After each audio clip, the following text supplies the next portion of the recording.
Hello, welcome. I hope you enjoy this. This will be my first video. I mildly know what I'm doing. I have been required to make this within 3 hours. Not necessarily required, I set this upon myself. I'm pressed for time. Let's get straight through this. It's Yu-Gi-Oh! If you don't know what Yu-Gi-Oh! Is, it's a weird card game slash franchise slash anime slash manga. It's a franchise. It's owned by Konami though, so don't get your hopes up too much for the quality of any of it. Except for the manga, it's pretty alright. We'll get into all the aspects except for the anime because I haven't seen that, but in some aspects of the card game. However, and the manga leading up to the Egyptian arc is about where I'll be going up to, because this is meant to be my view on the franchise as a whole. As of the quarter of a century it has been around, as of today I think, because they put out the 25-year anniversary video. Now, Yu-Gi-Oh! Is about a boy, a very strange boy, a very lonely boy who is a teenager, and it might as well be a shonen, but it's not. It basically, his best friend is his grandpa who owns a game shop, and he loves games because of it. He ends up with a strange puzzle, and it gives him a Egyptian spirit named Atem, a pharaoh of Egypt. This spirit was inside this puzzle, and it came out because he finished it.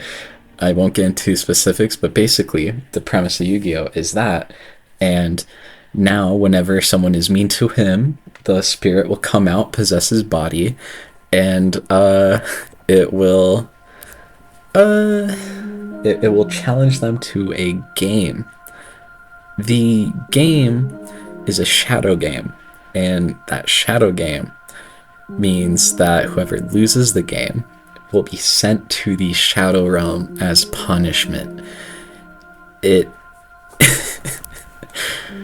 Now, the shadow realm is just hell. He sends people to hell by playing games. It's Egyptian hell. Not very descriptive about it. There was a description somewhere.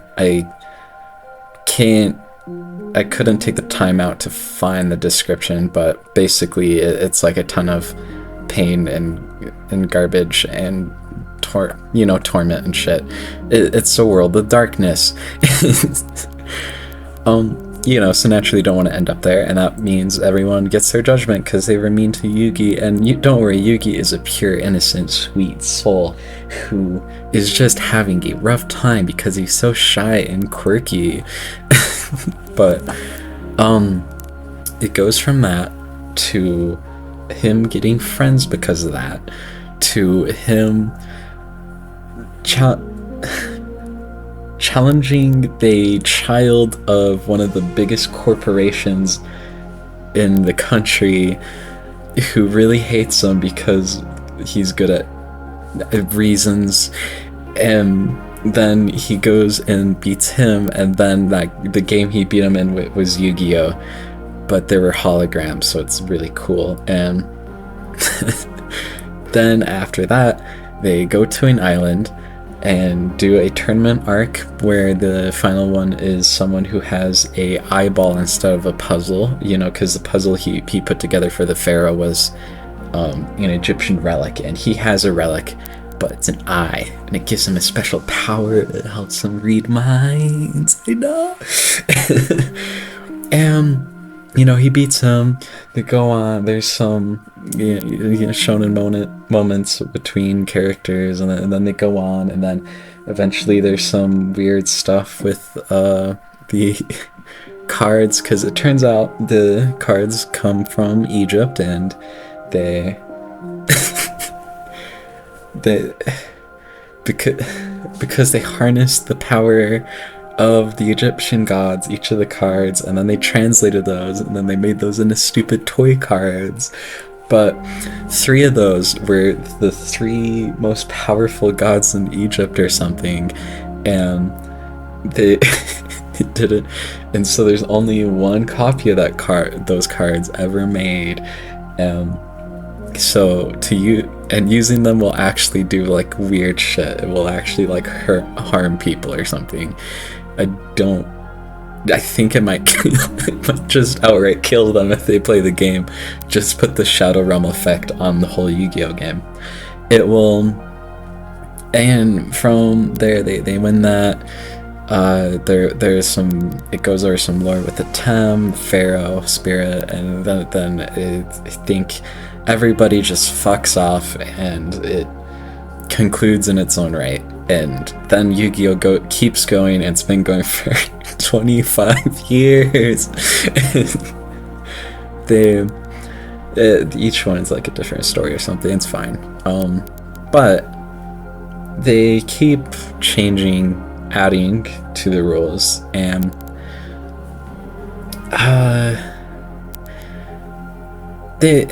that's where problems I see arise. But first, let's get into the game itself has problems, as should any game. Most game, literally next to no game is perfect. Yeah. None of them are perfect. It has the problems that a lot of card games have, them being the fact that most of it relies on RNG. Yu-Gi-Oh! Initially was based around having a deck of 40 cards minimum, and there are 5 field slots. That's where you can place monsters, and then there are 5 slots for spells or trap cards. There eventually a field spell area got added, and 2 in between slots for monsters that are like that either player can put monsters on with specific conditions. They then added okay, this is gonna be a little out of order because I'll admit I'm not too in touch with the rules. I haven't kept up too well, which is why I stopped explaining after the Egyptian ring. But yeah, there's the extra deck. This is where you keep your fusion cards, your Xyz cards, your synchro cards. I'm forgetting something because I'm brain dead right now. I don't have the scripted out. That's why this is a little shit. And then eventually, there's banishing cards, which was a mechanic, which is separate from destroying or killing a card, which just sends it to the graveyard. Banishing is like a little more permanent. It's not really though. It just, in reality, the banished cards kind of act like graveyard cards, except there's more cards that affect the graveyard than there are that affect banished cards. So it's that, I guess you're not technically banished if you can affect them. That's like dying, but dying again. I guess they weren't too sure what banished means.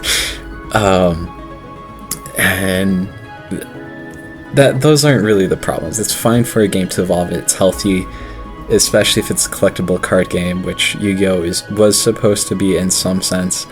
It's not though, and that's one of the problems. It's a lot like the closest example for Yu-Gi-Oh! That can come close to is either Pokemon or Magic the Gathering, and it's a lot closer to Magic the Gathering than it's Pokemon. The only similarity really being that with Pokemon being that there's a bunch of cool monsters. But really it has these same issues that Magic has, and that's that there are a lot of cards that will tie into each other to then make a perpetual motion machine of drawing, discarding, and playing cards in one turn, and eventually just totally wiping out the other team. I'm not too sure if that's entirely true about Magic. I couldn't really get into it. Okay.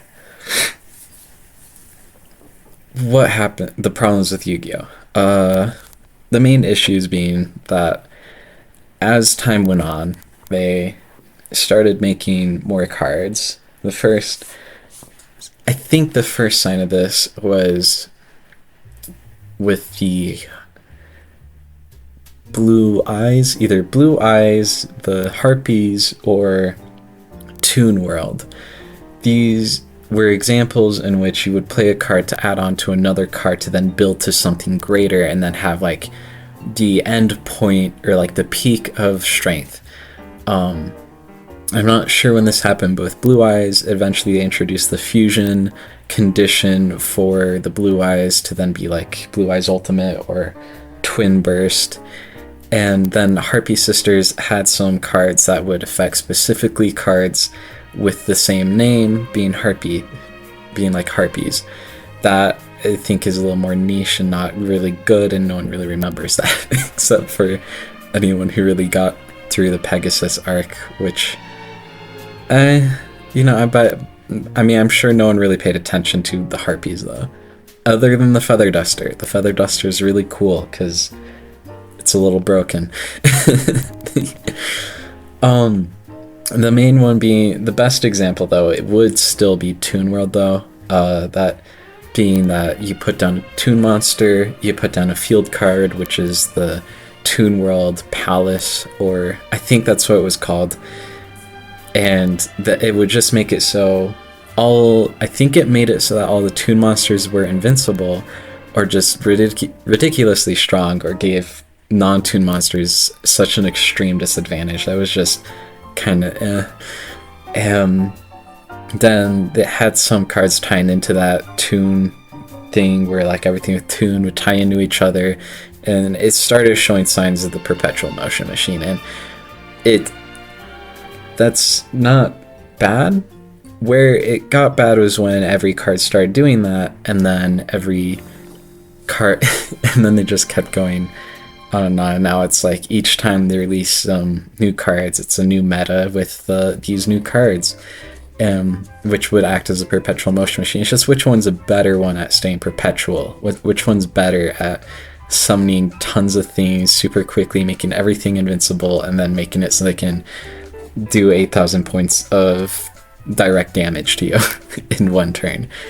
That's kind of the point. Eventually it got to that point where they would tie in so well, or they're just so strong that in one turn they could summon all the monsters they would need, either fusion summon, synchro summon, or Ixie summon using those cards, and then it would have enough power to, or have special effects that would mean that they could do direct damage and take you out in one turn if you didn't have the cards to protect it. That's not to say there aren't cards that can stop this. It's not to say that this is completely broken and it's just like you draw a hand and then, oh, the other person's lost. There are ways to stop it. However, the game has drastically sped up. This isn't a long back and forth. This isn't, oh, I drew this card and you put me in a bit of a tight spot, but maybe in the next card I can draw something to help me out of this, and it'll be just what I need, and then they can help them, and it's a back and forth until either they're all out or someone's managed to just have the right cards out, which is, equal match, equal grounds, and then the reason you messed up is your own fault.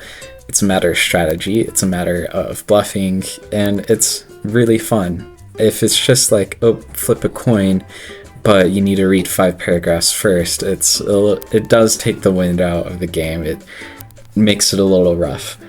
I still play it, I still come back to it, I still love it.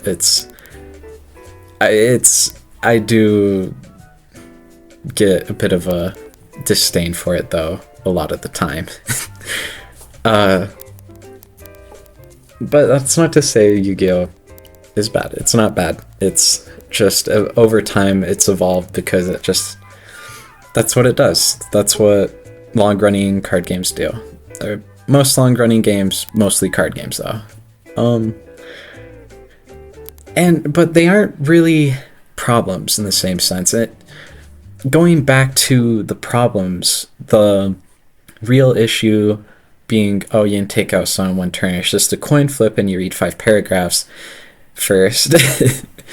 um, they're not necessarily, well, yeah, I did say that they aren't necessarily problems. They haven't, all it really did was highlight issues with the game from the get-go.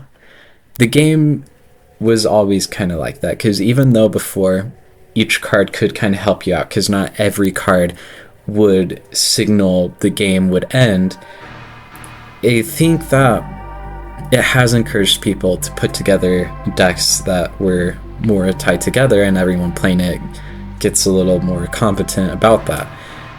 It does still have issues. Like, I think the best played deck, like the #1 tournament winner deck, has been the same, and nothing has really, only the samurai deck, I don't remember what the top deck's name was, has beat it like maybe 4 times out of 10.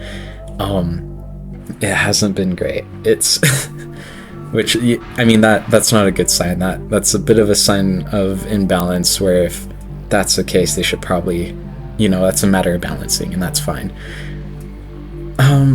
But yeah, before though, where I said that, oh, it's a nice back and forth, maybe you get a card that can help you out, that's a bit of a problem, because if you don't have cards that could do that already, where every card is helping you out, which they should be, and that was possible even in the early days, that would just mean that just kind of means it's easier to put together a deck that is built around itself, rather than it was before, where you had to look through all the cards to find the ones that could tie into each other, because now each of them have the same naming convention. Some of them have, with Master Duel, you can now look into which cards are related to each other, and then you can search up guides and all that. So maybe it's just an issue of the time. And looking at other card games, or even just other online competitive games, or in-person competitive games. Why'd I say in-person? That's not true. The way you make a game balanced is you either go the Yu-Gi-Oh! Magic route, where you introduce the rules for the game, and then you don't change it, and you just keep tweaking it and balancing it so it's even more fair. So it's just a matter of skill, it's a matter of strategy, that's it. That can't, and that's a esport. That's what chess is. If you want to call that an esport, that's what CSGO is, that's what Valorant is, League of Legends. The difference with that is that with all those games, they don't ever introduce something that needs to be fundamentally different from the rest of them. League of Legends is the closest it gets, but all of them behave by fundamental rules. There isn't anything where there's one choice you can make, but you still need to work with other people in order to do the objective. And there are ways of play that can be similar, but they change up with each one. But overall, it's still the same. Yu-Gi-Oh! Magic the Gathering, a large number of card names I'm unaware of, will likely base themselves around, they want to release new cards consistently. That way it keeps it fresh, keeps it new. There's more to collect, more to find. But what's the point of doing that if they all behave relatively the same? It's just a reskin of the other.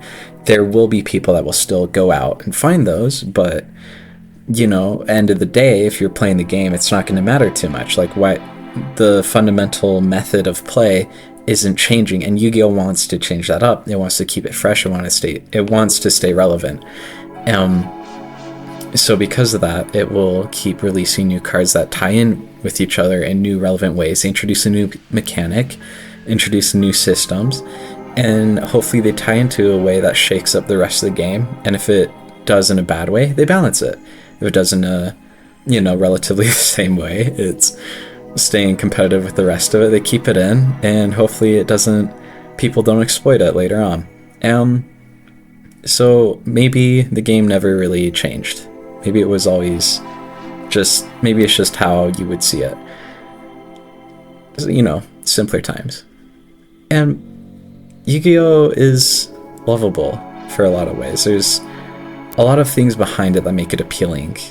The one, you know, obvious one of which being the shonen story, the less obvious being the cards themselves.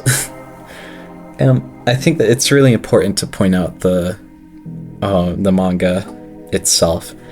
I think that itself needs a lot of attention, like the author behind it, because I think what was done there was really clever. It was very clear from the get-go that the author had a lot of ideas. He was either very passionate about games, or he really wanted to keep the tone of Yu-Gi-Oh changing. He wanted to keep changing it up.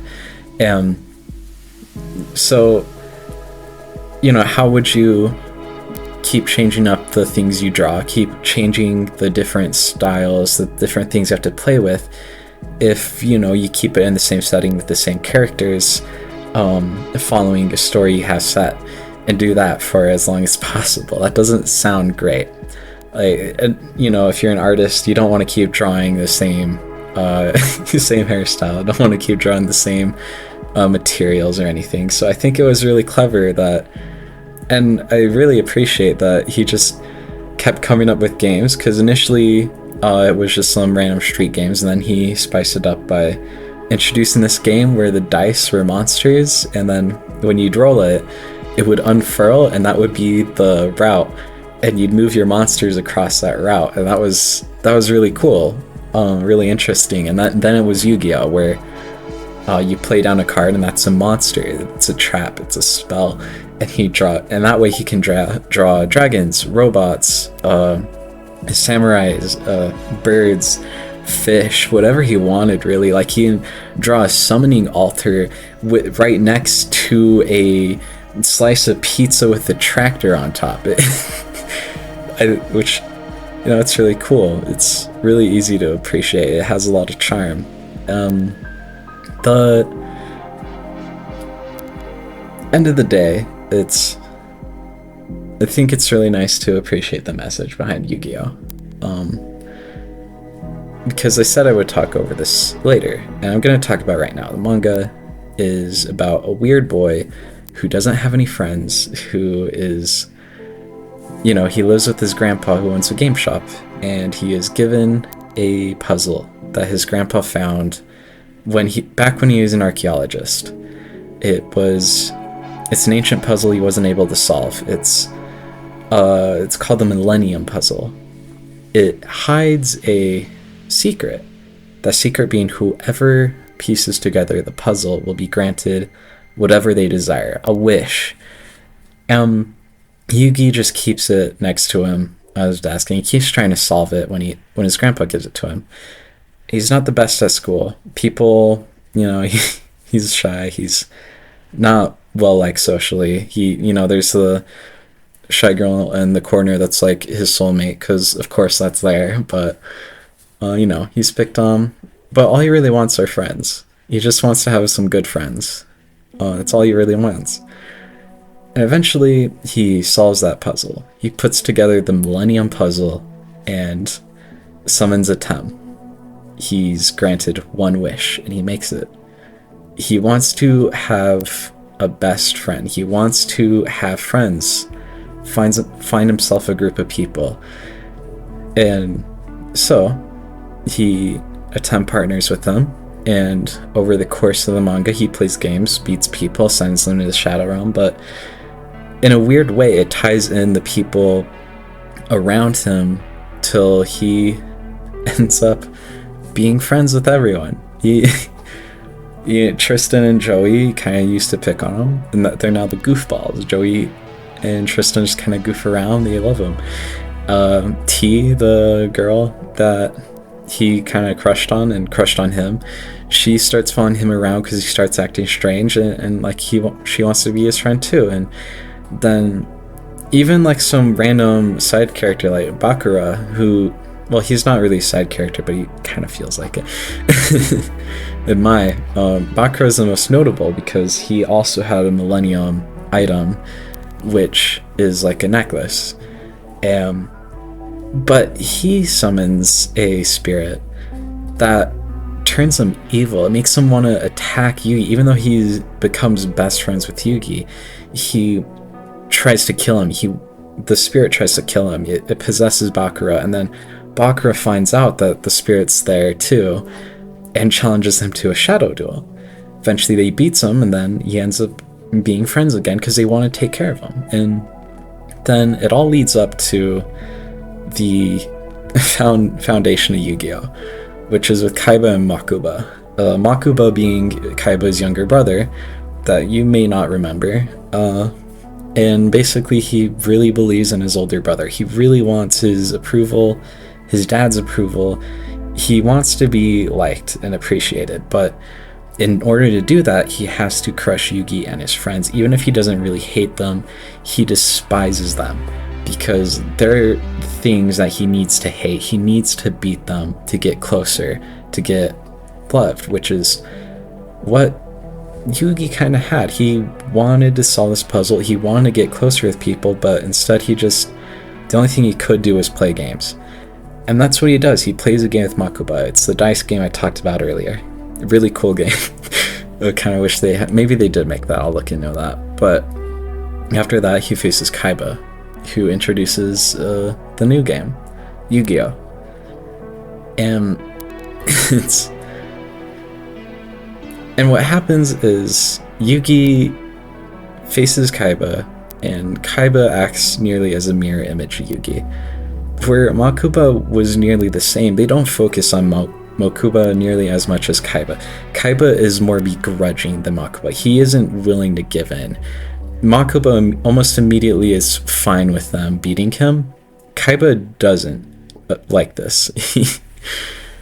They face him, and Yugi has a deck from his grandpa, and he just trusts what that deck has. Kaiba puts together a deck off of the best cards from the game that he knows of and just uses that to decimate anyone in his path. And then Yugi comes along with this deck that he didn't even put together himself. He just believes it's strong enough, and it infuriates him. He wants to crush him. He doesn't stop. He summons the 3 strongest cards in his deck, and it doesn't work. Instead, Yugi draws the last card, hoping it will beat him because he trusts his grandpa. And that's when they introduce Exodia, who just means when you get all the parts of Exodia, he just wins, which is seen as garbage because you're not going to get that lucky, but Yu-Gi-Oh! Beats him. It makes Kaiba infuriated. He leaves, but he doesn't hate Yugi, he hates himself. He leaves because he knows he wasn't good enough for his father. He knows if he can't beat Yugi, he doesn't deserve his father's appreciation. So he leaves, and Yugi is just worried about him. He wants to be friends with him because he sees how much he is hurting, and he sees a friend in Kaiba, which lasts for the longest time, and eventually Kaiba acknowledges him. And it's very, very sweet. Maybe I'm reading too much into it. It's a silly card game. there's dragons. There's pots with faces on them. There's traps that are literally feather dusters. There's all sorts of things. But at the end of the day, Yu-Gi-Oh! It's something special, even if it's not particularly anything incredible. And I think it's worth at least checking out. Thank you if you watched this bullshit from me this long. It was nice to try doing this. This is kind of fun. Have a good night. Have a good day. Maybe I'll see you later. I don't know. Bye.